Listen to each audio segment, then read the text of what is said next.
itu siapa? Satu-satunya itu. Allah Bapa. Allah Bapa. Allah Bapa. Betul.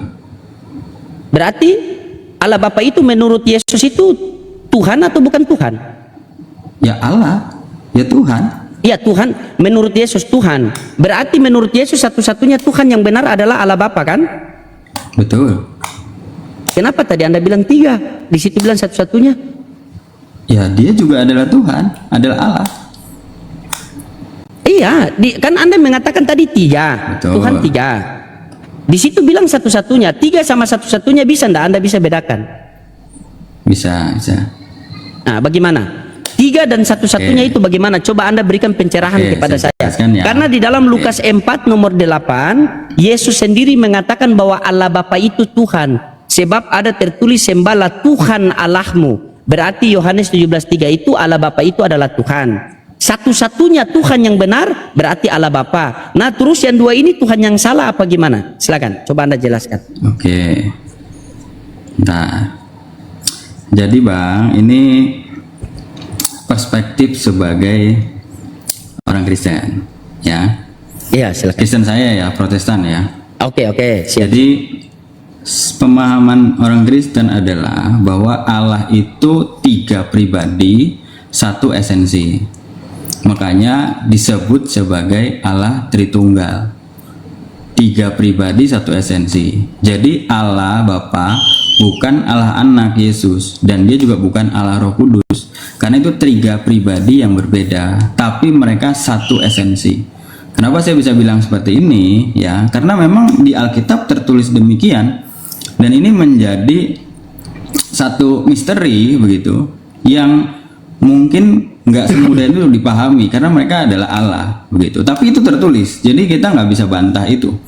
Jadi ada bagian-bagian tertentu di pada Alkitab mengatakan bahwa Allah adalah Esa, itu perjanjian lama gitu ya. Bahkan tadi di sini abang menunjukkan juga gitu ya bahwa Yesus sendiri bilang bahwa Allah, dia ngomong bahwa sembah apa tadi berhubungan Allah lah, Allah adalah percayalah kepada Allah begitu toh. Tapi di bagian yang lain Yesus juga mengatakan bahwa dirinya juga adalah Allah, dirinya juga adalah Tuhan. Gitu. Kita bisa lihat ya, misal gitu ya. Misal kita lihat di contoh gitu ya, ketika dia bilang di Yohanes 8 ayat 58. Dia bilang bahwa sebelum Yohanes 8, Abraham jadi ayat 58. Betul. Yohanes 8:58. Sebelum Abraham jadi, aku telah ada. Artinya dia menunjukkan bahwa dia sudah ada bahkan sebelum Abraham ada. Jadi sejak jauh sekali gitu ya. Siapa orang yang bisa hidup beratus-ratus tahun sampai zaman Abraham kalau bukan dia pribadi yang kekal begitu. Lalu juga dia bilang di Yohanes 10 ayat 30 bahwa aku dan Bapa adalah satu. Artinya dia dan Bapa satu hakikat ilahi, yaitu sama-sama adalah Allah gitu. Dan kalau kita baca lagi misalnya di Markus 2 ayat 5 sampai 7. Bagus nih kalau sama diskusi. Sabar, saya catat. Berarti dia Yohanes 10:30 aku dan Bapa adalah satu hakikat ya. Betul. Lalu tadi dari Yohanes 8 ayat 58, Yohanes 10 ayat 30. Lalu misalnya contoh yang lain yang menunjukkan bahwa dia adalah Allah, kita bisa lihat misalnya di Markus 2 ayat 57. Di situ Yesus mengampuni dosa. Mengatakan sih bahwa dosamu telah diampuni gitu. Siapa yang bisa mengampuni dosa kalau bukan dia adalah Allah begitu. Jadi ya sebenarnya masih banyak contoh-contoh yang lain ya. Tapi dari beberapa bagian itu aja sudah menunjukkan bahwa dia menyatakan dirinya Allah. Tapi dia juga bilang bahwa Allah Bapa juga Allah begitu. Jadi memang mereka ini sama hakikatnya Allah, tapi sama-sama Allah, tapi mereka ada 2 pribadi yang berbeda, yaitu pribadi Allah Bapa dan pribadi Allah Anak yang dalam wujud Yesus Kristus begitu. Oke, sudah. Nah, tadi Anda berbicara masalah hakikat. Saya mau tanya dulu sama Anda ya, hakikat itu apa? Soalnya kalau di Islam itu al-hakikatu bila syariati batilan, hakikat tanpa syariat batil. Apa pemahaman Anda tentang hakikat? Hakikat itu ya artinya mereka setara ya. Oh, bukan, salah. Coba cari dulu, Google dulu. Apa itu hakikat? Hakikat itu artinya esensi, nature ya, natur. Sesuatu yang hakikat sebenarnya. Itu apa? Yang simpel-simpel saja. Sesuatu keadaan yang sesungguhnya. Esensi. keadaan yang sesungguhnya, keadaan yang sebenarnya, betul? Betul. Oke, di dalam Lukas 2 nomor 11, hari ini telah lahir bagimu juru selamat Kristus Tuhan di kota Daud. Yang lahir itu hakikatnya apa? Tuhan atau manusia? Dia adalah Allah, tapi juga adalah manusia. Berarti dua hakikat dong. Hakikatnya tetap Allah. Sabar begini. Oke. Hari ini hakikat adalah keadaan yang Sebenarnya. Lukas 2 nomor 11, hari ini telah lahir bagimu juru selamat Kristus Tuhan di kota Daud. Yang lahir itu hakikatnya manusia atau Tuhan? Hakikatnya Allah, tapi pribadinya manusia. Hakikatnya Allah. Anda bertabrakan nanti di Yohanes 1:18. Coba baca Yohanes 1:18. Oke, Yohanes 1:18. Coba baca Yohanes 1:18. Bentar. Tidak seorang pun pernah Karena melihat hakikat keadaan Allah. yang iya. Tidak seorang pun pernah melihat Allah, tetapi anak tunggal Allah yang ada di pangkuan Bapa, dialah yang menyatakannya. Iya. Terus Berarti apa hakikat masalahnya? Allah Bapa itu kan tidak terlihat. Yesus sendiri mengatakan, tidak ada seorang pun yang dapat melihat Allah melainkan anak yang ada di pangkuannya yang menyatakannya. Sementara yang keluar itu keadaan yang sebenarnya adalah bayi, bisa dilihat. Allah Bapa menurut Yesus tidak bisa dilihat, hakikatnya tidak bisa dilihat. Sementara Yesus hakikatnya daging, bisa dilihat. Bagaimana Anda bilang satu hakikat? Kalau Anda mengatakan dua hakikat boleh, hakikat Allah dan hakikat kemanusiaan. Kalau Anda mengatakan satu hakikat, Lukas 2 nomor 11 itu yang lahir bagaimana? Nah sekarang begini, simpel saja biar kita maju. Kalau menurut Anda nih, Tuhan bisa tidak jadi manusia? Bisa karena maha kuasanya kan? Nah, betul. kalau anak manusia bisa tidak jadi Tuhan? Anak manusia jadi Tuhan. Tidak Ya, bisa. manusia bisa tidak jadi Tuhan? Tidak bisa. Tidak bisa. Baca Yohanes 3:13. Oke.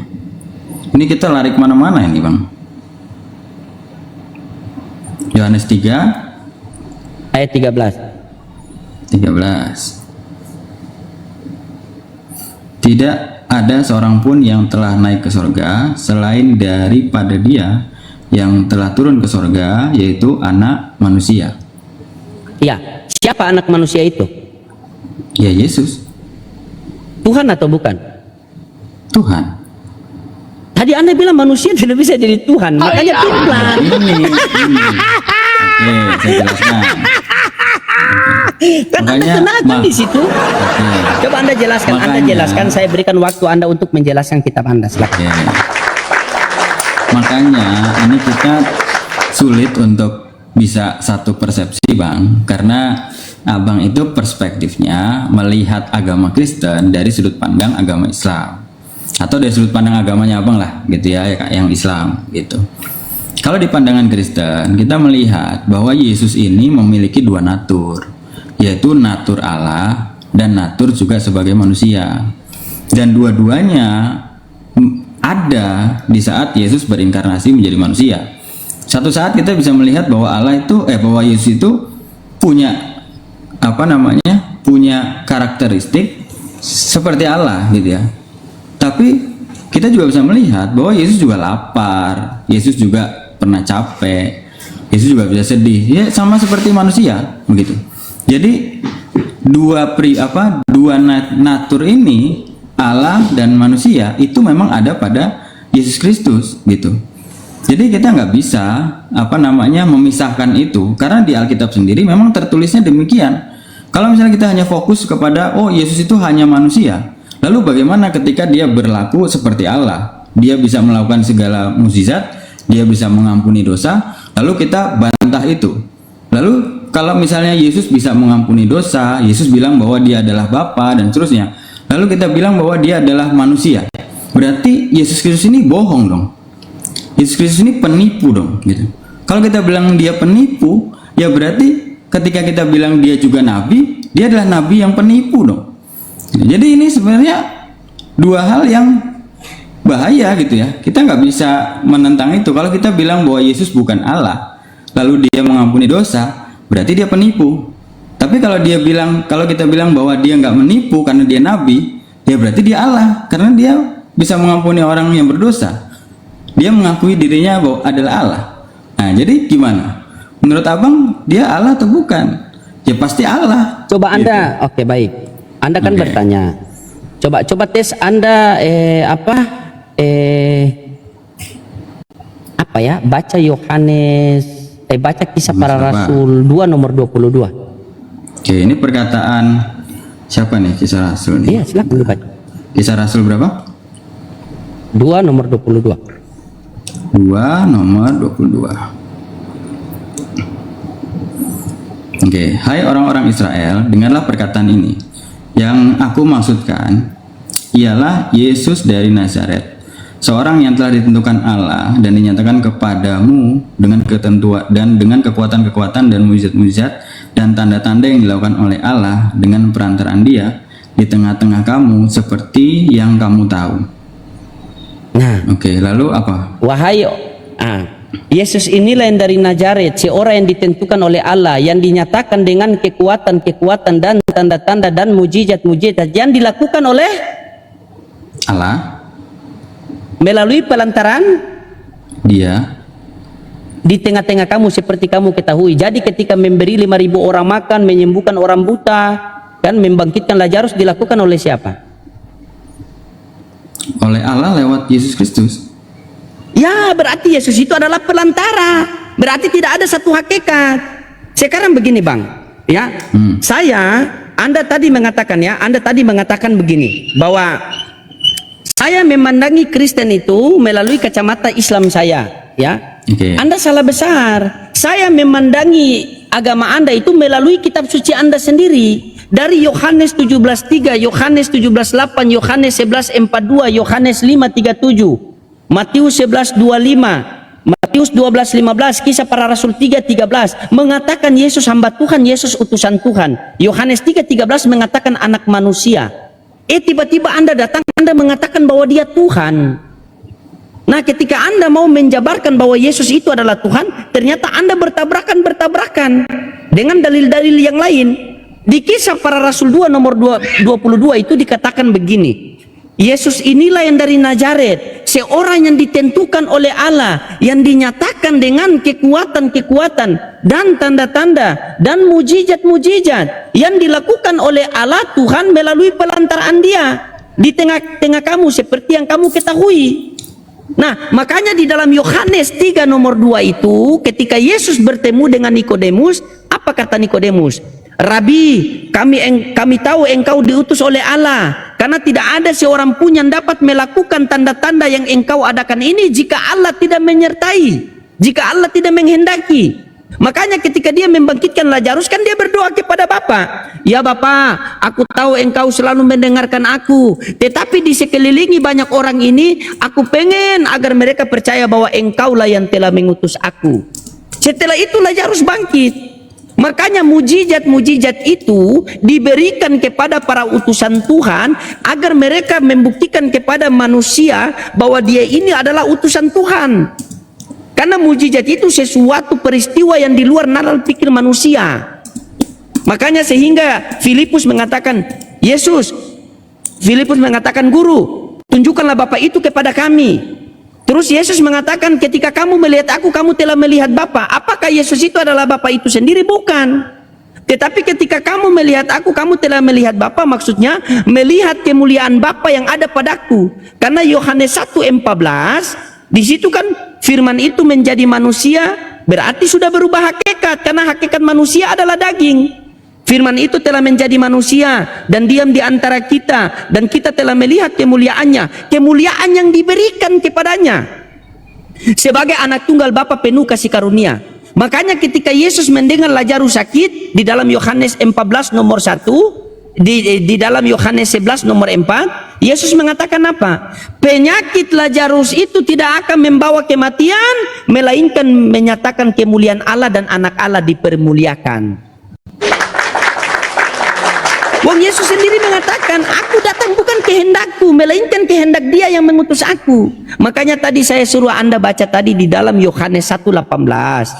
Tidak ada seorang pun yang dapat melihat Allah. Allah ini siapa? Yesus. Lukas 4 nomor 8. Tuhan.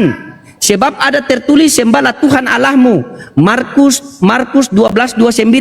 Dengarlah wahai orang Israel, Tuhan Allah kita, Tuhan itu Esa. Berarti Allah itu Tuhan. Makanya Yesus mengatakan tidak ada seorang pun yang dapat melihat Tuhan, melainkan anak yang ada di pangkuannya yang menyatakannya. Jadi Yesus datang ke dunia itu mau menyatakan kepada Bani Israel bahwa Tuhan itu ada namun tidak terlihat. Sehingga dalam Yohanes 5:37 Yesus mengatakan, Bapa yang mengutus aku, dialah yang bersaksi tentang aku. Kamu tidak pernah mendengar suaranya, rupanya pun kau tidak pernah melihat. Kalau kita tanya kepada Yesus, Yesus, untuk apa kamu diutus ke dunia ini? Yohanes 3:34 mendukung. Sebab siapa yang diutus oleh Allah, oleh Tuhan, maka dia menyampaikan firman Tuhan. Karena Tuhan mengaruniakan rohnya dengan tidak terbatas. Yohanes 3:34. Nah sekarang timbul pertanyaan, apakah benar Yesus menyampaikan firman Tuhan? Dalil pun mendukung. Yohanes 17:8. Sebab segala firman yang engkau sampaikan kepadaku telah aku sampaikan kepada mereka. Dan mereka telah menerimanya, dan mereka benar-benar tahu bahwa aku datang daripadamu, dan mereka percaya bahwa engkaulah yang telah mengutus aku. Jadi Yesus itu datang kedua untuk menyampaikan firman. Yesus itu diperintah, Yohanes 12:49 sampai 50. Aku diperintahkan oleh Bapakku mengatakan, mengajarkan apa yang harus aku kerjakan. Karena ajaran-ajaran yang aku ajarkan ini bukan datang daripada diriku, melainkan daripada Dia yang mengutus aku. Jadi kita semua tidak akan sampai kepada Tuhan tanpa melalui utusan Tuhan. Begitu, jadi bukan Tuhan, tetapi Dia utusan Tuhan. Utusan presiden bukanlah presiden. Utusan bupati bukanlah bupati. Utusan Tuhan bukanlah Tuhan.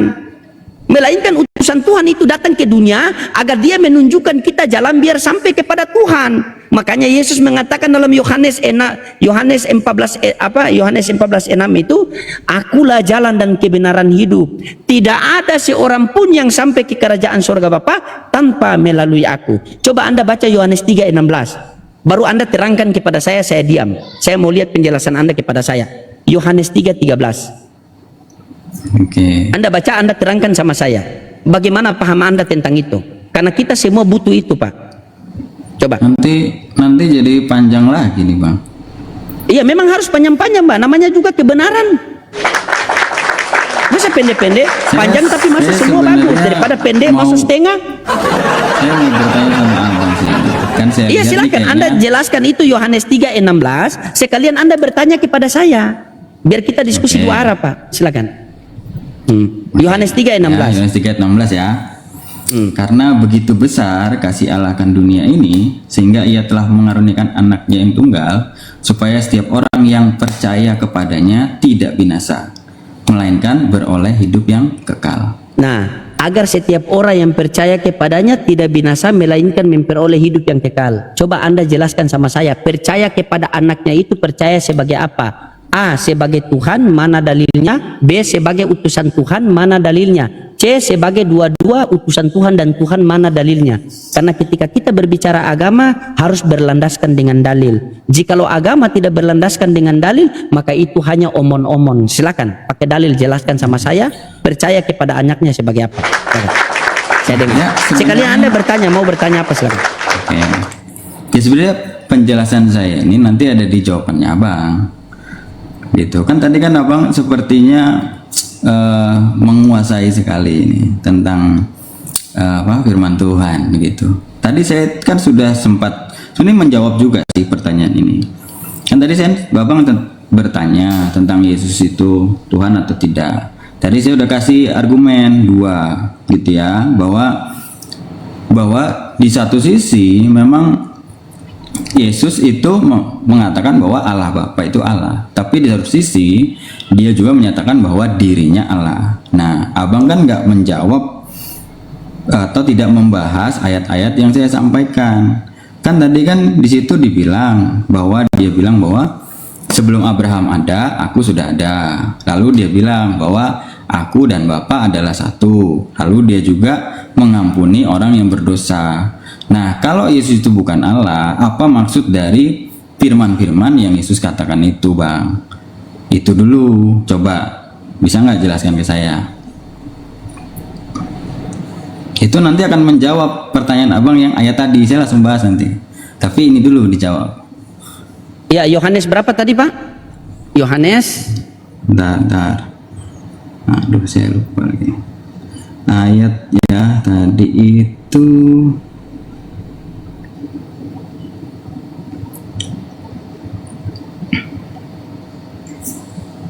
bentar.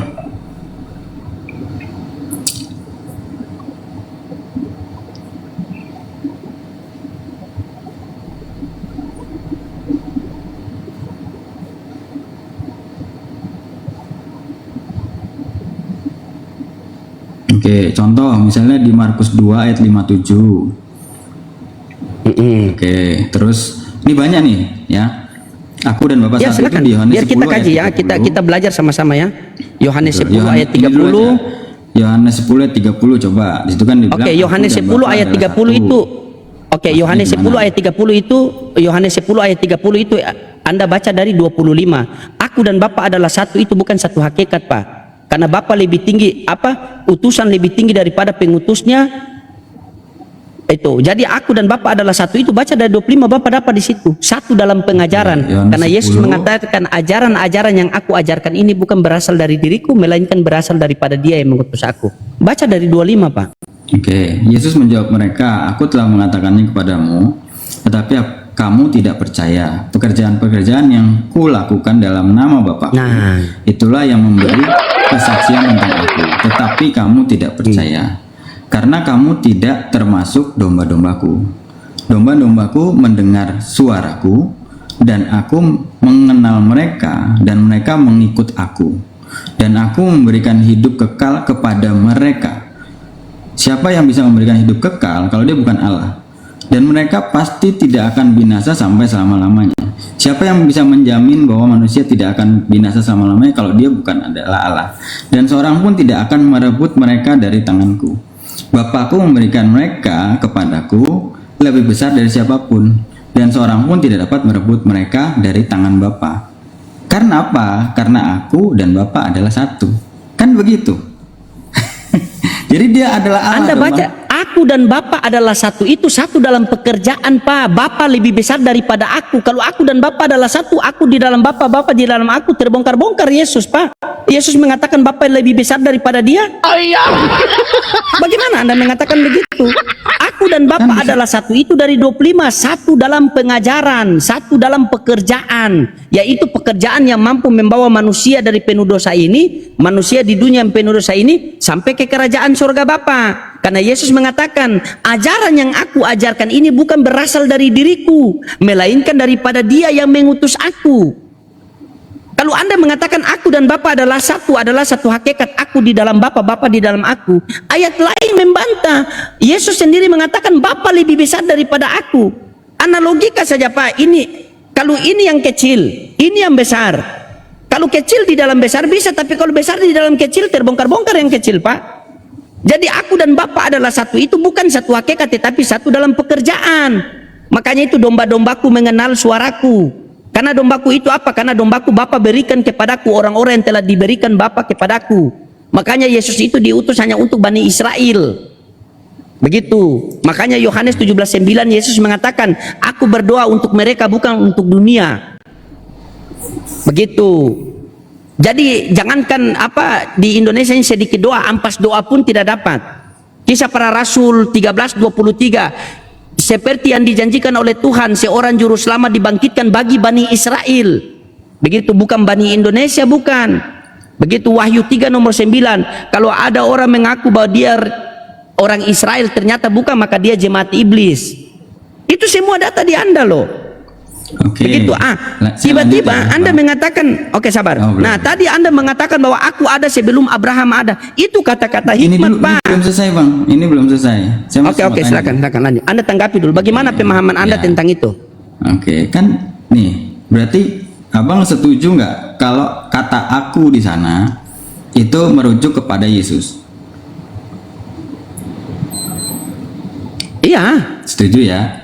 Ketika di situ Ya, Yohanes ayat 28, 10:30 kan? ayat 28, aku memberi hidup kekal kepada mereka. Aku ini siapa? Yesus atau Bapa?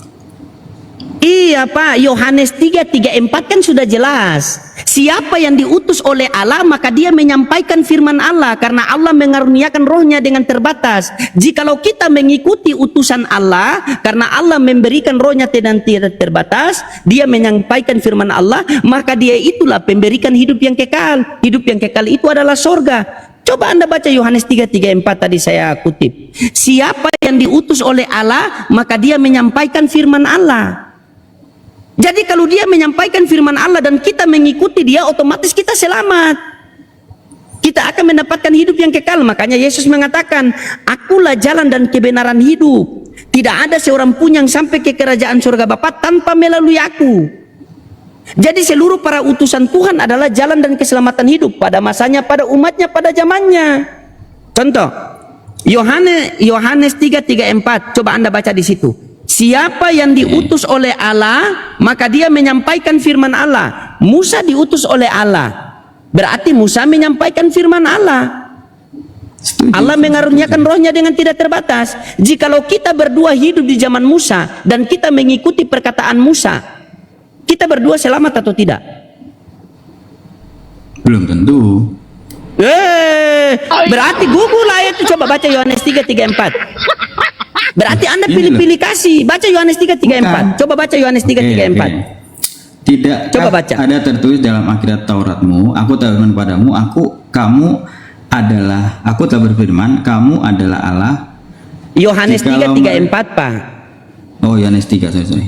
Yohanes 3. Yohanes 3 ayat 34. Coba Anda baca situ deh, baik. Coba Anda teliti. 34. Sebab siapa yang diutus Allah, dialah yang menyampaikan firman Allah. Karena Allah telah mengaruniakan rohnya yang tidak terbatas. Musa diutus oleh Allah atau tidak? Diutus. Ya dipilih Musa menyampaikan jadi nabi. Ya, Musa menyampaikan Ya. firman Allah atau tidak? Menyampaikan. Jika kita berdua hidup di zaman Musa dan kita mengikuti Musa, kita selamat atau tidak? Ya selamat kalau ngikutin. Selamat, berarti Musa juru selamat pada masanya, pada umatnya, pada zamannya. Ketika Musa kembali kepada Tuhan, diutus lagi Yesus di tengah-tengah Bani Israel. Siapa yang diutus? Ingat di situ. Siapa yang diutus oleh Allah, maka dia menyampaikan firman Allah. Jadi ini estafet, Pak, dari Nabi Musa, dari Yesus sampai Nabi Muhammad, begitu. Oke. Kalau kita bicara tentang utusan dan menyampaikan firman, nabi-nabi pun melakukan itu, Bang. Ya, dari tadi Musa, siapa lagi ya? Daud, Abraham gitu. Tapi pertanyaan saya, siapa nabi yang berani mengatakan bahwa melalui dia sendiri yang akan memberikan hidup kekal kepada mereka? Nabi mana yang berani mengklaim itu? Semua nabi akan bilang Allah yang akan memberi hidup kekal. Tapi di bagian ini Yesus bilang, aku yang akan memberikan hidup kekal itu. Aku di bagian lain, aku mengampuni dosa. Jadi dia itu bukan hanya sekedar utusan. Saya setuju ketika abang bilang dia utusan, dan dia sebenarnya dia bukan menyampaikan firman sih, tapi dia sendiri adalah firman itu. Begitu. Anda baca sendiri Yohanes 17:8. Masa Anda mau bilang bukan dia penyampaikan firman? Bagaimana masa Anda bantah Bibel Anda? Yang dia sampaikan itu adalah dirinya sendiri. Jadi firman yang disampaikan. Bagaimana dia sampaikan dirinya sendiri, Pak? Oke, coba Anda selesaikan bicara dulu biar saya bicara sedikit. Silakan. Ya, Maaf, saya lanjut yang ayat 28 tadi ya. Saya mau tanya Abang gitu loh. Ketika di sini Yesus bilang, aku memberikan hidup kekal kepada mereka. Apakah nabi bisa memberikan hidup kekal kepada manusia? Ada nggak nabi yang bisa memberikan hidup kekal kepada manusia? Kalau dia bukan adalah Allah. Itu aja pertanyaan saya. Sudah. Karena di sini tadi abang setuju kalau aku di sini merujuk kepada Yesus. Kalau nabi-nabi lain menyampaikan firman, ya iya, tapi nggak ada nabi yang berani menjamin bahwa bahwa dia yang akan memberikan hidup kekal. Nggak ada toh. Oke. Siap, baik Pak ya. Yang pertama harus Anda pahami, pemilik hidup kekal itu adalah Tuhan. Pemilik hidup kekal itu adalah Tuhan, ya. Jadi siapa yang diutus oleh Tuhan, maka Tuhan akan memberikan petunjuk-petunjuk agar setiap orang mengikuti dia memperoleh hidup yang kekal. Karena kita merujuk tadi Yohanes 3:3-4. Siapa yang diutus oleh Allah, siapa yang diutus oleh Allah, maka dia menyampaikan firman Allah. Ketika orang itu menyampaikan firman Allah dan kita mendengar, disitulah kita mendapatkan hidup kekal. Karena kita ada seseorang muda datang di dalam Matius 19 nomor 16 sampai 17, ada seorang muda datang kepada Yesus, seorang kaya datang kepada Yesus. Yesus, perbuatan apa yang harus kami perbuat agar kami memperoleh hidup yang kekal? Apa kata Yesus? Taati segala perintah Allah. Itu. Siapa yang mengajarkan perintah Allah? Ya Yesus itu sendiri. Sehingga dia mengatakan, akulah jalan dan kebenaran hidup. Aku akan memberikan hidup yang kekal. Barang siapa dalam firmanku, maka dia akan muridku. Maka dia jadi muridku. Coba Anda baca Yohanes 12:49 sampai 50. Baca situ. Yohanes 12:49 sampai 50. Oke. Sebab aku berkata-kata bukan dari diriku sendiri, tetapi Bapa yang mengutus aku. Dialah yang memerintahkan aku untuk mengatakan apa yang harus aku katakan dan aku sampaikan. Baca terus sampai 50. Dan aku tahu bahwa perintahnya itu adalah hidup yang kekal. Yang Jadi kekal. apa yang aku katakan, aku menyampaikan sebagaimana yang difirmankan Bapa kepadaku, selamat datang di kebenaran. Jadi bukan Yesus yang memberikan hidup yang kekal, melainkan Yesus ini diperintahkan oleh Bapa agar setiap orang yang mengikuti Yesus itu mendapatkan hidup yang kekal. Karena seluruh para utusan Tuhan adalah orang yang membawa hidup kekal. Hidup kekal ini adalah sorga. Makanya di dalam Yohanes tadi di dalam Yohanes 14 nomor 1 itu Pak dikatakan begini, janganlah gelisah hatimu, percayalah kepada Allah, percaya juga kepadaku. Kalau kita tanya kepada Kristen pasti putar-putar, tapi kalau kita tanya kepada Yesus, misalnya saya tanya kepada Yesus, janganlah gelisah hatimu, percayalah kepada Allah, percaya juga kepadaku. Yesus percaya kepada Allah Bapa sebagai apa? Sebagai Tuhan langit dan bumi. Dalilnya mana? Matius 11:25. Pada waktu itu berkatalah Yesus, aku bersyukur kepadamu Bapa, Tuhan langit dan bumi. Oh, berarti percaya kepada Allah Bapa sebagai Tuhan langit dan bumi. Ya, dalilnya ada. Terus percaya kepada kamu sebagai apa wahai Yesus? Sebagai utusan Tuhan langit dan bumi. Datanya mana? Yohanes 11:42. Ya Bapa, aku tahu engkau selalu mendengarkan aku, tetapi di sekelilingi banyak orang ini, aku pengen agar mereka percaya bahwa engkaulah yang telah mengutus aku.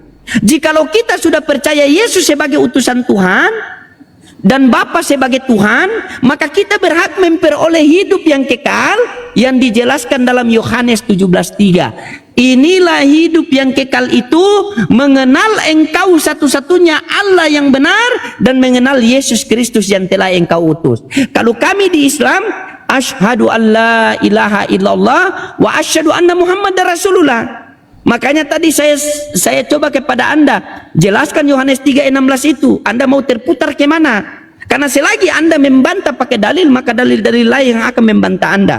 Berarti tidak secara langsung Anda bukan berdiskusi sama saya, melainkan Anda berdiskusi sama Yohanes, Anda berdiskusi sama Matius, Anda berdiskusi sama Markus. Yohanes 3:16. Karena begitu besar kasih Allah akan dunia ini, sehingga ia mengaruniakan anaknya yang tunggal, agar setiap orang percaya kepadanya beroleh hidup yang kekal. Percaya kepada anaknya ini sebagai apa agar memperoleh hidup yang kekal? Yaitu sebagai utusan Tuhan. Kalau kita percaya sebagai utusan Tuhan, maka dalil Yohanes 17:3 mendukung kita. Inilah hidup yang kekal itu, mengenal engkau satu-satunya Allah yang benar dan mengenal Yesus Kristus yang telah engkau utus. Tetapi kalau bagaimana kalau kita percaya Yesus sebagai Tuhan, maka kita akan bertabrakan dengan dalil Matius 7:21, 22, 23. Barang siapa yang bernubuat demi namaku, mengusir setan demi namaku, memanggil aku Tuhan, Tuhan, Tuhan, maka di hari akhir nanti apa kata Yesus? Enyalah kau dari hadapanku sang pembuat kejahatan. Karena Yesus mengatakan janganlah kamu menyebut siapapun Bapa di dunia ini, hanya ada satu Bapa yaitu di sorga. Aku datang daripada Bapa dan akan kembali kepada Bapa. Jangan dulu memegang aku akan pergi kepada Bapakku dan Bapamu, kepada Allahku dan Allahmu, kepada Tuhanku dan Tuhanmu. Di dalam Islam juga ada. Inna lillahi wa inna ilaihi roji'un. Semua datang daripada Allah dan akan kembali kepada Allah. Jadi setiap para utusan Tuhan itu, jika kita sudah taat kepada Yesus, itu sama saja kita taat kepada Allah Bapa. Karena Allah Bapa yang mengutus Yesus. Sama juga di dalam Islam. An-Nisa ayat 80 apa 82. Barang siapa yang taat kepada Nabi Muhammad, maka dia telah taat kepada Allah. Karena mereka satu pekerjaan, satu utusan, bukan satu hakikat. Karena sudah berbeda. Hakikat Tuhan adalah pencipta, hakikat manusia adalah ciptaan. Karena di dunia ini cuma ada dua, ada Tuhan dan ada bukan Tuhan, ada pencipta dan ada ciptaan. Kalau Yesus ini ciptaan, berarti dia bukan pencipta. Kalau Yesus ini pencipta, berarti dia bukan ciptaan. Cuma ada dua di dunia ini. Wa huwa allazi ja'ala lakumul laila wan nahar khilfatan liman arada ayyadzakara aw arada syukura. Cuma dua, siang, malam, langit, bumi, darat, laut, hidup, mati. Di dunia cuma dua jalan, jalan menuju surga, jalan menuju ke neraka. Kalau kita tidak taat kepada Tuhan yang benar, kita taat kepada Tuhan yang salah. Kenapa cuma dua di dunia ini? Karena di akhirat pun cuma dua. Kalau kita tidak di surga, berarti kita telah di neraka. Makanya jadikanlah diskusi lintas agama ini sebagai ajang pencari hidayah. Begitu. Tugas kita hanya menyampaikan. Bukankah Yesus mengatakan banyak yang dipanggil namun sedikit yang terpilih? Kan? Sudah bisa enggak saya jadi pendeta, Pak? Banyak pun saya dapat. Paham ayat ini abang ya? Oh, paham. Karena kita belajar, Pak. Karena begini, saya berpikir begini, Pak ya. Jikalau agama saya yang salah, otomatis saya butuh hidup yang kekal, saya punya keluarga. Otomatis saya ikut Anda. Tetapi jikalau agama Anda yang salah, maka saya sebagai orang beriman, itu dikatakan dalam Al-Quran itu mengajak Anda kepada kebaikan. Wa man ahsanu qawlan mimman da'a ilallah wa amila sholihan wa qala innani minal muslimin. Tidak ada perkataan yang lebih baik daripada perkataan orang mengajak kepada Tuhan yang benar, yaitu Allah Subhanahu wa taala. Tuhannya Musa, Tuhannya Yesus, Tuhannya Nabi Muhammad. Begitu. Jadi kami ditugaskan begitu, Pak. Masa bumi satu, bulan satu, matahari satu, Tuhannya dua? Tuhan orang Islam sama Tuhan orang Kristen? Masa ciptaan cuma satu tapi penciptanya dua? Bagaimana kalau Tuhannya Kristen mau hujan, Tuhannya Islam mau panas? Berkelahi lagi Tuhan di atas nanti kan? Jadi tidak mungkin. Disinilah kita mengkaji, Pak, kita cari. Begitu, kita cari apakah benar Musa, Tuhannya Musa dengan Tuhannya Yesus dengan Tuhannya Nabi Muhammad sama atau tidak? Begini, Pak ya, simpelnya begini, Pak. Ini sedikit lagi baru Anda tanggapi. Musa, dia pernah mengatakan di ulangan berapa? Ulangan 6 nomor 4 ya. Sema Israel, Adonai Elohenu, Adonai Ehad. Benar tidak? Betul. Nah, itu kan artinya dengarlah wahai orang Israel, Tuhan Allah kita, Tuhan itu Esa. Betul? Ketika Musa kembali kepada Tuhan, diutus lagi Yesus di tengah-tengah Bani Israel. Yesus mengatakan perkataan yang sama. Di dalam Markus 12:29, hukum yang terutama ialah wahai orang Israel, Tuhan Allah kita, Tuhan itu Esa. Ketika Yesus terangkat ke langit, diutus lagi Nabi Muhammad SAW. Perkataannya yang sama. Al-Ikhlas ayat 1. Qul huwallahu ahad. Katakanlah Nabi Muhammad, Allah itu Esa. Musa mengajarkan Tuhan yang satu, Yesus mengajarkan Tuhan yang satu, Nabi Muhammad mengajarkan Tuhan yang satu. Kristen ini dapat pengajaran dari mana? Tuhan tiga di dalam satu. Takutnya kalian mau berusaha menjelaskan tentang ketuhanan Yesus, seakan-akan Yesus ini dia lupa kalau dia Tuhan. Kalian mau menjelaskan tentang Tritunggal, seakan-akan kalian ini lebih pintar daripada Yesus untuk menjelaskan tentang Tritunggal. Bukankah orang pernah bertanya kepada Yesus? Apa kata Yesus? Taati segala perintah Allah. Bukan ketika orang Yesus Tuhan itu di mana? Yesus mengatakan Lukas 4 nomor 8, sebab ada tertulis sembahlah Tuhan Allahmu, kepadanya kamu harus berbakti. Siapakah Tuhan Allah itu? Ya Tuhan Yesus. Wong dia berdoa semalam-malaman di Taman Getsemani.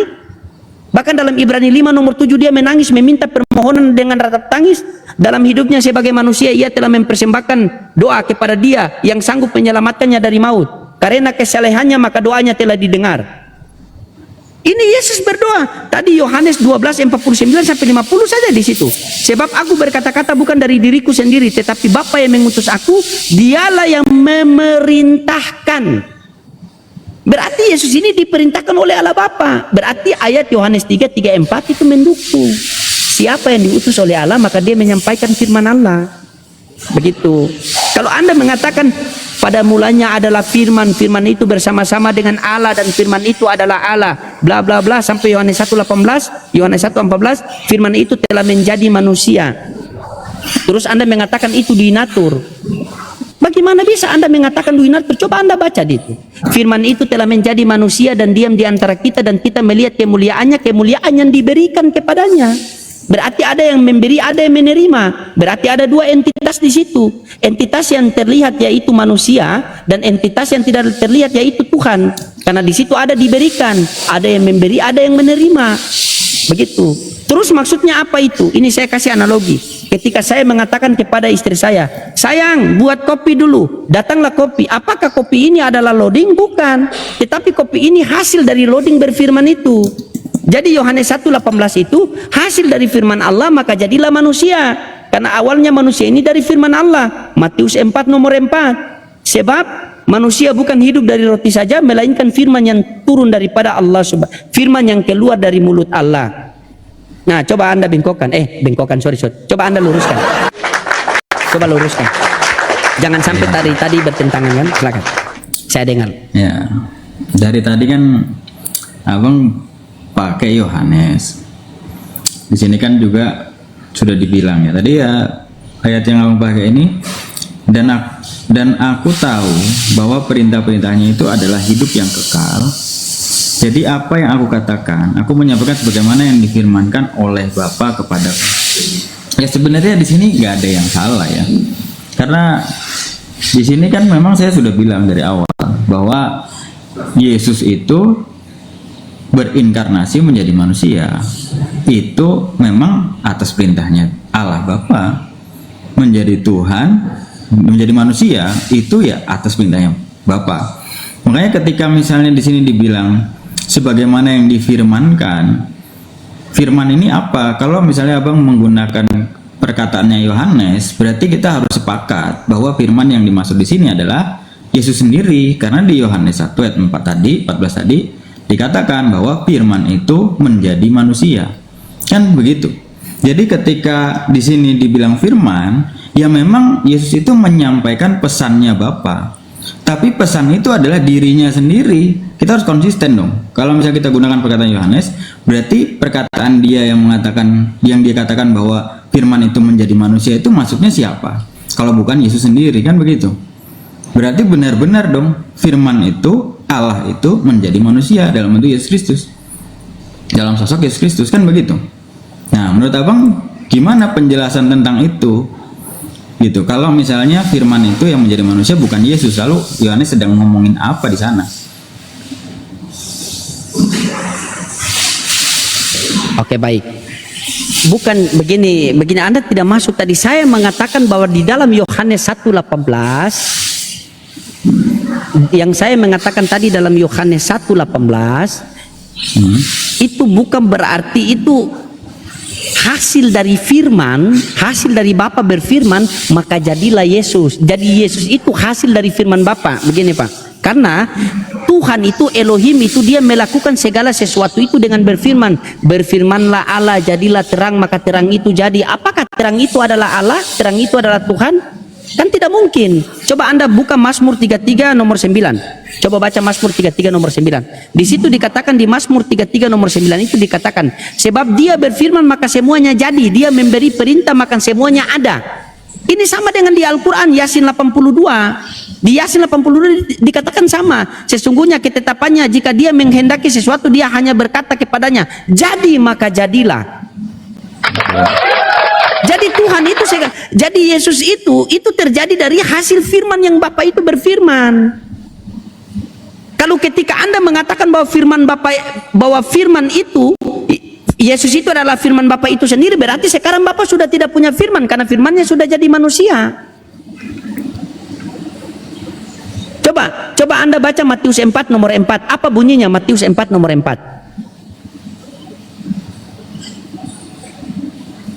Apa bunyinya? Matius 4 nomor 4. Tetapi Yesus menjawab, ada tertulis, manusia hidup bukan dari roti saja, tetapi dari setiap firman yang keluar dari mulut Allah. Nah sudah. Jadi kita juga dijadikan dari firman. Karena Tuhan melakukan segala sesuatu dengan berfirman.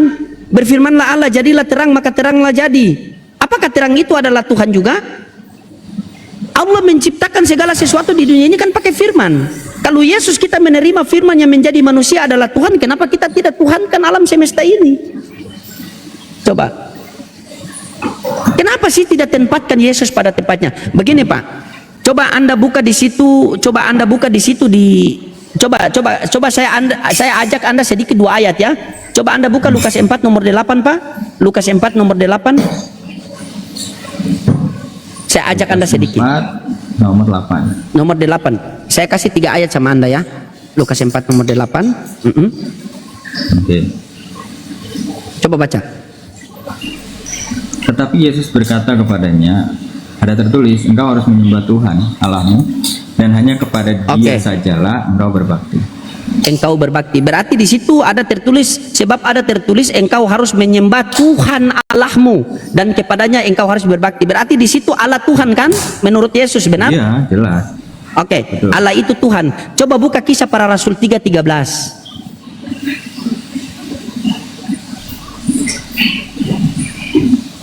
Oke. Allah Tuhan ya, Allah Tuhan tadi, Allah Tuhan menurut Yesus. Kisah Rasul 3:13. Allah Abraham, Ishak dan Yakub, Allah nenek moyang kita, telah memuliakan hambanya, yaitu Yesus yang kamu serahkan dan tolak di depan Pilatus, walaupun Pilatus berpendapat bahwa ia harus dilepaskan. Di dalam Lukas 4 nomor 8, di dalam Lukas 4 nomor 8 Yesus sendiri mengatakan, sebab ada tertulis engkau harus menyembah Tuhan Allahmu. Berarti Allah ini Tuhan. Di Kisah Para Rasul 3:13 dikatakan Allah kan Tuhan. Berarti Tuhan Allah, Tuhan Ibrahim, Tuhan Ishak, Tuhan nenek moyang kita telah memuliakan hambanya, yaitu Yesus. Masih kurang lagi. Kasih, coba buka Kisah Para Rasul 4:27. Ini yang terakhir. Baru Anda tanggapi. Begitu. Berapa? Kisah Para Rasul 4:27. 4:27. Sebab sesungguhnya telah berkumpul di dalam kota ini Herodes dan Pontius Pilatus beserta bangsa-bangsa dan suku-suku Israel melawan Yesus, hambamu yang kudus yang engkau urapi. Sudah.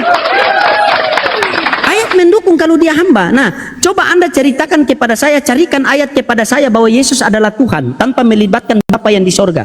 Bisa tidak? Pasti tidak bisa. Tetapi kita menceritakan tentang kebesaran-kebesaran Bapa yang di sorga Elohim tanpa melibatkan Yesus pun bisa. Bukankah situ sudah tertulis dengan jelas itu?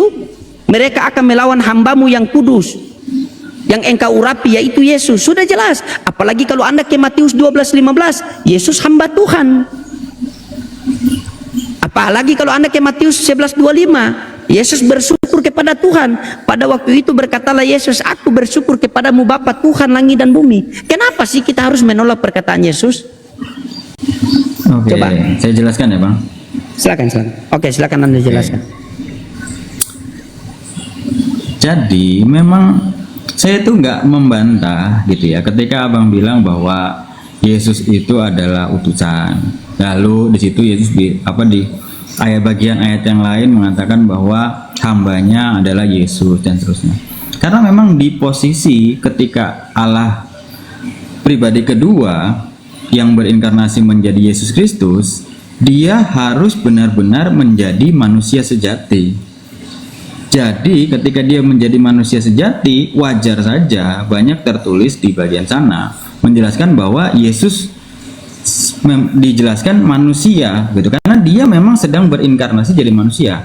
Kalau seandainya Yesus berinkarnasi jadi manusia, lalu yang dijelaskan di sana adalah Yesus Allah, Yesus Allah, Yesus Allah, ya manusianya nggak kelihatan, seakan-akan Yesus bukan benar-benar manusia.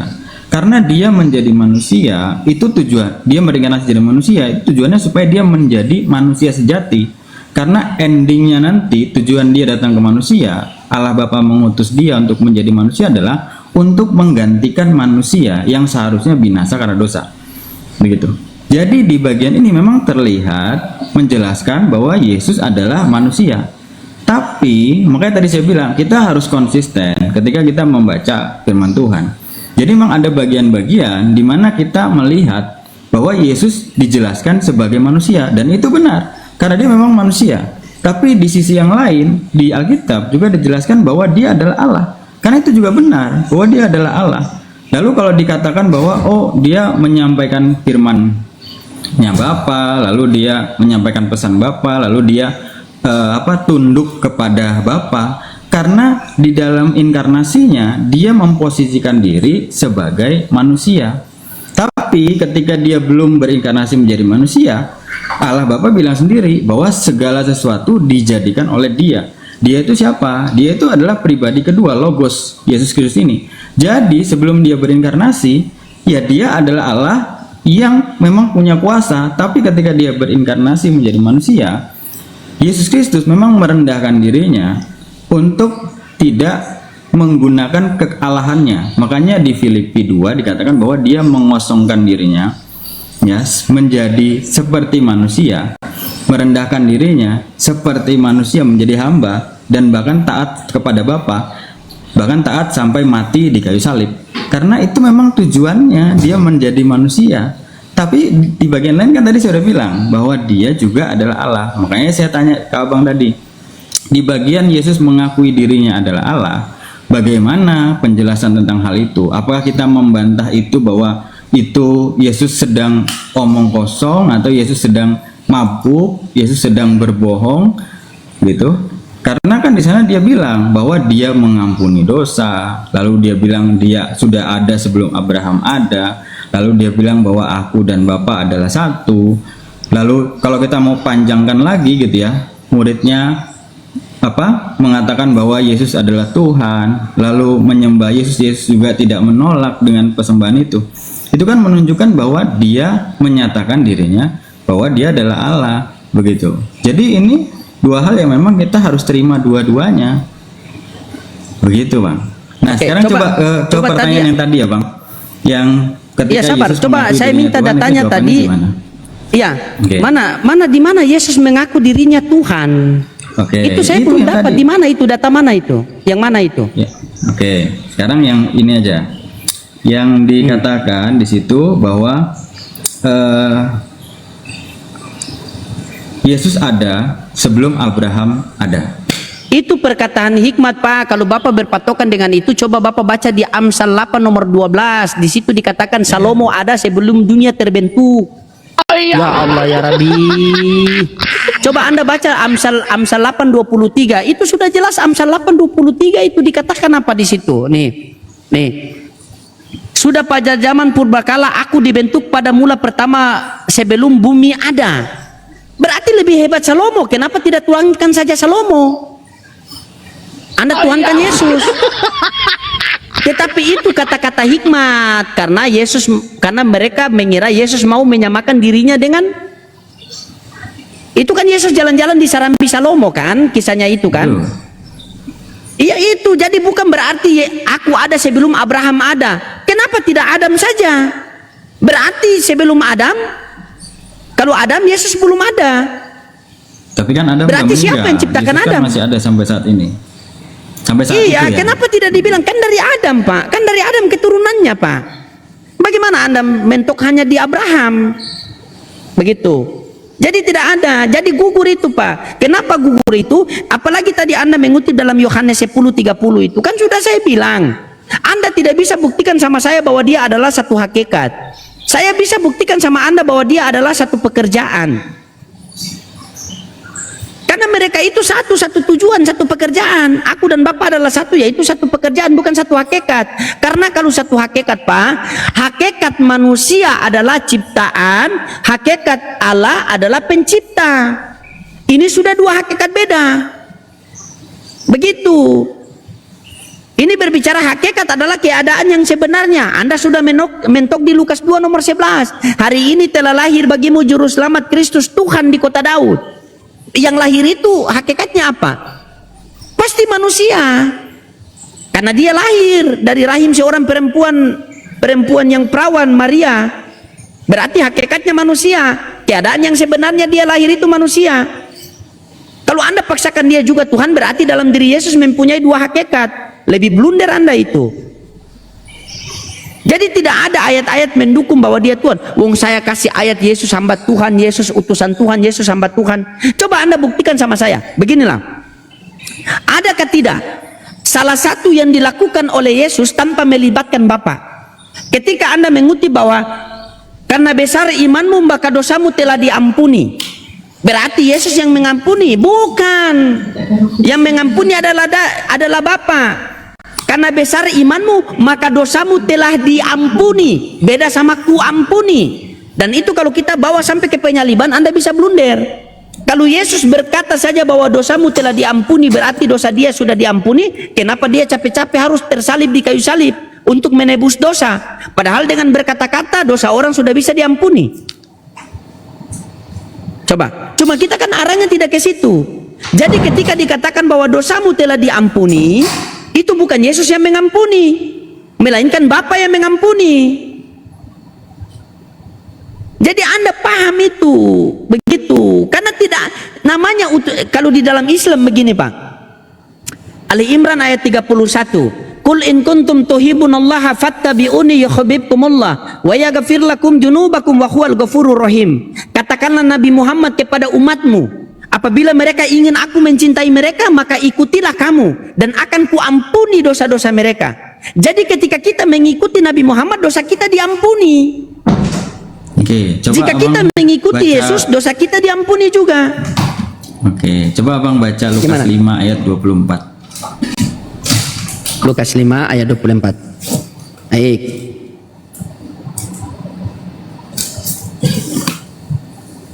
Lukas 5 ayat 24. Silakan. Tetapi supaya kamu tahu bahwa di dunia ini anak manusia berkuasa mengampuni dosa. Iya. Siapa anak manusia itu, Bang? Anak manusia itu kan Yesus. Masa Tuhan manusia? Ya iya, berarti yang mengampuni dosa itu, yang bisa mengampuni dosa Allah atau bukan? Kalau Anda mengatakan bahwa yang bisa mengampuni dosa ini adalah Tuhan, tapi di sini sudah anak manusia. Tetapi supaya Berkuasa. kamu tahu bahwa di dunia ini anak manusia, apakah anak manusia bisa jadi Tuhan? Anak manusia ini siapa? Yesus toh? Yesus kan? Anak Yang manusia bisa jadi mengampuni Tuhan dosa atau siapa? tidak? Yang bisa mengampuni Iya, dosa? sabar. Anak manusia ini bisa jadi Tuhan atau tidak? Ini dulu. Ya dia memang Allah, dia memang Tuhan. Bagaimana? Berarti manusia bisa jadi Tuhan? Anak manusia yang dimaksud di sini itu adalah Yesus, Bang. Iya, saya tidak tanya. Yang saya tanyakan begini, Pak. Apakah manusia bisa jadi Tuhan? Kalau manusia tidak bisa jadi Tuhan, terus Yesus mengatakan, tetapi supaya kamu tahu bahwa di dunia ini anak manusia berkuasa mengampuni dosa. Karena kenapa? Karena kita mengikuti dia, maka dosa kita diampuni oleh Tuhan. Begitu. Bukankah Yesus mengatakan segala kuasa telah diberikan kepadaku? Yang diberikan kuasa kepada Yesus siapa? Coba aku tanya sama Anda, yang berikan kuasa kepada Yesus siapa? Bapa. Kalau Bapa tidak berikan kuasa kepada Yesus, bisa tidak Yesus mengampuni dosa? Jujur. Yesus memang bisa mengampuni dosa, Bang. Karena di sini dikatakan bahwa Yesus anak manusia berkuasa mengampuni dosa, kan Oke. begitu. Tetapi supaya kamu tahu bahwa di dunia ini anak manusia berkuasa mengampuni dosa. Siapa yang memberikan Yesus kuasa? Jujur. Bapa. Jikalau Bapa tidak memberikan Yesus kuasa, bisakah Yesus mengampuni dosa? Bisa. Mana dalilnya? Kasih saya dalilnya. Silakan. Kasih saya dalilnya, saya tunggu. Supaya kamu tahu Ini kan, bahwa tetapi di dunia supaya ini kamu tahu bahwa di dunia ini anak manusia berkuasa. mengampuni dosa. Siapa yang berikan dia kuasa? Bapa. Selama Kalau Bapa dia tidak menjadi berikan dia manusia kuasa? ya. Oke. Oke. Kan tadi saya Oke, udah bilang, kutanya sama Anda ya. Sabar, kutanya sama Anda. Ketika Bapa tidak memberikan dia kuasa, berarti dia bisa mengampuni dosa menurut pemahaman Anda tadi. Betul? Betul. Oke, Anda tetap konsisten dalam jawaban Anda ya.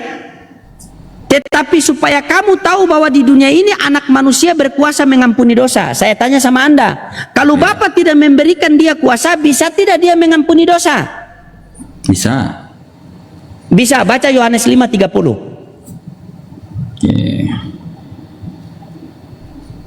Bisa ya? Ingat teman-teman, tanpa Bapa memberikan dia kuasa, dia katanya dia bisa mengampuni dosa. Coba buka Yohanes 5:30, baca apa situ bunyinya. Aku tidak dapat berbuat apa-apa dari diriku sendiri. Aku mengakui sesuai dengan apa yang aku dengar dan pengakumanku adil. Sebab aku tidak menuruti kehendakku sendiri, melainkan kehendak Dia yang mengutus aku. Ketepak.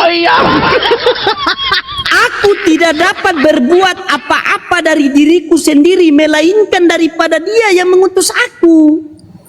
Kalau Anda mengatakan bisa, berarti Anda bertentangan dengan Yohanes 5:30. Masa Oke. Anda mau bantah Yohanes lagi?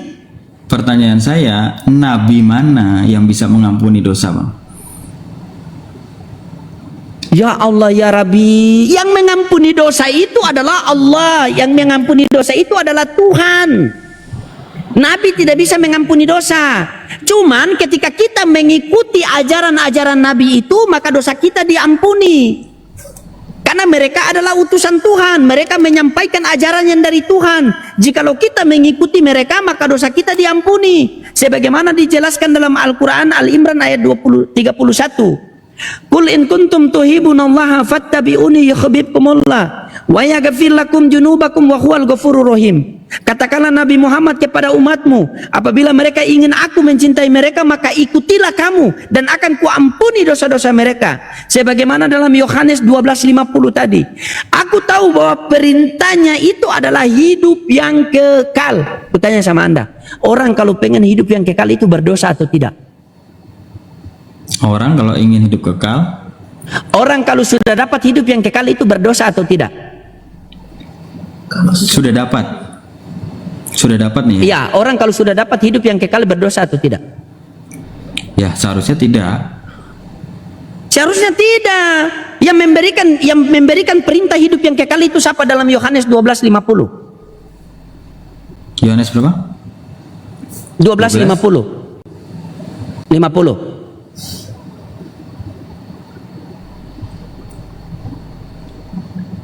Oke.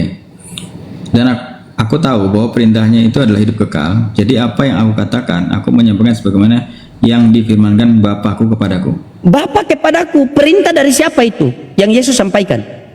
Dari Bapa. Dari Bapa, berarti yang memberikan, yang menghapus dosa siapa? Ya Bapa juga Cobalah bisa Anda menghapus dosa. Ya sudah. Ketika Anda mengatakan anak manusia berkuasa mengampuni dosa, terus saya tanya, ketika Yesus tidak diberikan kuasa oleh Bapa, bisa tidak dia mengampuni dosa? Anda mengatakan bisa. Berarti Anda bertabrakan dengan Yohanes 5:30. Aku tidak dapat berbuat apa-apa dari diriku sendiri. Bagaimana Anda bisa bernarasi seperti itu? Coba buka pikiran Anda, berpikir dengan baiklah di situ. Yesus itu segala sesuatu bergantung kepada Bapa. Segala sesuatu bergantung kepada Bapa. Coba buka di sini ya. Ingat baik-baik. Yesus diutus oleh Bapa, betul? Ya. Oke, baik. Sini. Tar.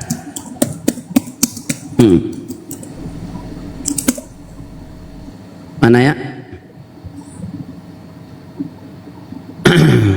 Sahabat. Coba Anda baca Yohanes 13:20. Yohanes 13:20. Sabar. Yohanes, iya.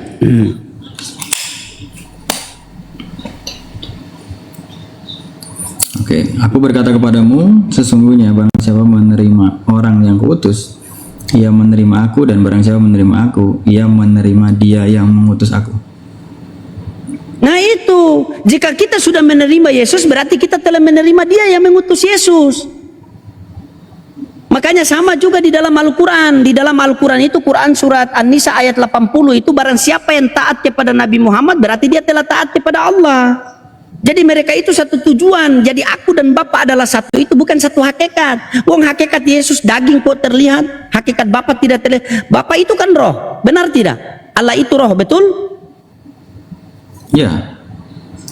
Roh terlihat atau tidak? Tidak. Yesus terlihat atau tidak? Yesus terlihat karena dia berinkarnasi menjadi Ada manusia. berapa keberadaan? Ada berapa keberadaan berarti? Ya, dia bisa jadi Allah dan dia juga manusia. Nah, itu Anda berbicara sudah pakai doktrin, karena tidak ada data. Sementara berbicara agama harus berlandaskan data. Begitu. Nah, aku kasih Anda satu ayat lagi nih, biar Anda apa? Coba terangkan ayat ini ya.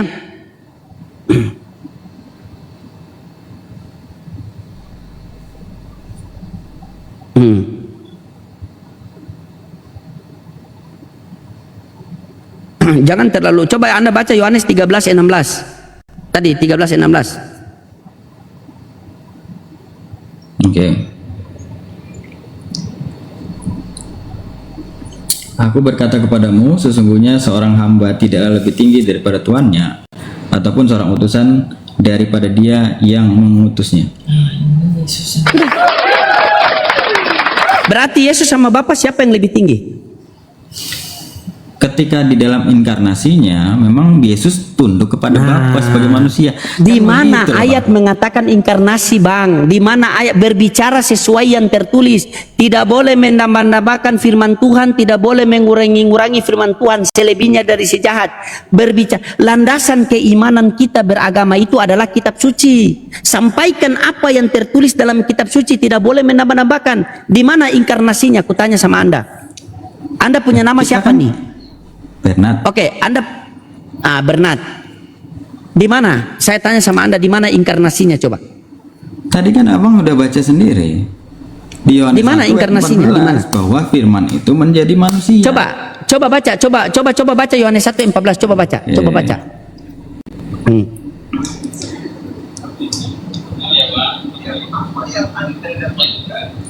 Firman itu telah menjadi manusia dan diam di antara kita, dan kita telah melihat kemuliaannya, yaitu kemuliaan yang diberikannya kepada anak tunggal Bapa, penuh kasih karunia dan kebenaran. Nah, siapa yang memberi? Bapa. Yang menerima siapa? Yang menerima ya umat manusia. Menerima Yesus berinkarnasi menjadi manusia. Firman itu telah menjadi manusia dan diam di antara kita, dan kita telah melihat kemuliaannya, kemuliaan yang diberikan kepadanya sebagai anak tunggal Allah Bapa. Di situ ada diberikan. Siapa yang memberi? Bapa. Yang menerima siapa? Anak tunggal Bapa. Anak tunggal Bapa siapa itu? Yesus Kristus. Yang mana Tuhan? Dua-duanya Tuhan.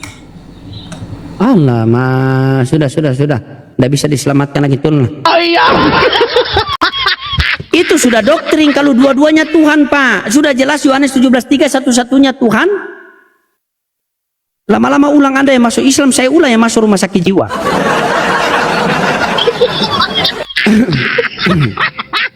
Sudah enam bisa. Mau bilang dua-duanya Tuhan. Di situ ada kata diberikan, berarti ada yang memberi, ada yang menerima. Berarti ada dua entitas, entitas yang tidak terlihat yaitu Allah Bapa, dan entitas yang terlihat yaitu firman yang menjadi manusia. Siapakah yang Tuhan? Dua-dua. Berarti Tuhanmu dua, satu.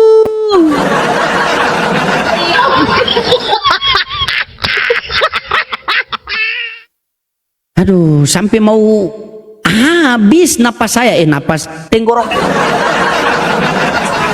Ya teman-teman, dikencangkan dulu tap-tap layar teman-teman, pecahkan sampai 1 M kalau bisa ya.